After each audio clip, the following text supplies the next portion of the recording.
আমাদের ভোলা জেলায় যদি কোনো দেখার মতন জায়গা থাকে সেটা হলো চরপেশন বেতুয়া লঞ্চঘাট। আসলেই অনেক সুন্দর একটা জায়গা। আমরা কিন্তু এখন এই রাস্তা ধরেই কিন্তু বেতুয়া লঞ্চঘাটের দিকে যাচ্ছি। আর দুই সাইডের যে জায়গাটা আসলে অনেক দেখার মতন সৌন্দর্য একটি জায়গা। যদি কেউ ঘুরতে মন চায় তাহলে সরাসরি চলে আসবেন চরপেশন বেতুয়া লঞ্চঘাটে। আজকের এই ভিডিওতে দেখতে পারবেন যে বেতুয়া লঞ্চঘাটে বিকালবেলা হলে যে কতটা ভিড় হয় সেটাই আমরা দেখার জন্য আসছি এই জায়গায়। আর এই জায়গার যে সৌন্দর্যটা সেটাই আপনাদের মাঝে তুলে ধরবো ইনশাল্লাহ।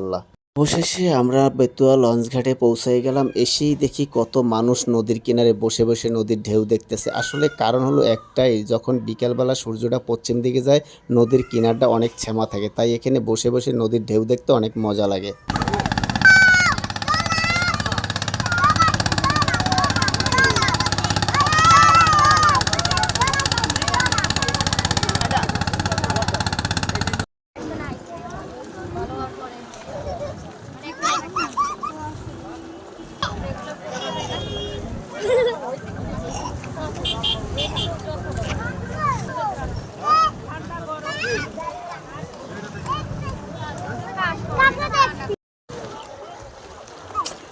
আমরা কিছু কিছু ভিডিওতে দেখে থাকি যদি মন খারাপ থাকে এবং মনে কোনো কষ্ট এবং দুঃখ থাকে তখন কিন্তু নদীর পাশে আইসা নীরবে বসে থাকে। আসলেই নদীর পাড় একটা সৌন্দর্য জায়গা, দেখার মতন জায়গা। আর এই জায়গা আসলে আসলেই মনটাকে অনেক সান্ত্বনা দেওয়া যায় এবং ভালো লাগে নদীর দিকে চেয়ে থাকতে নীরবে বসে।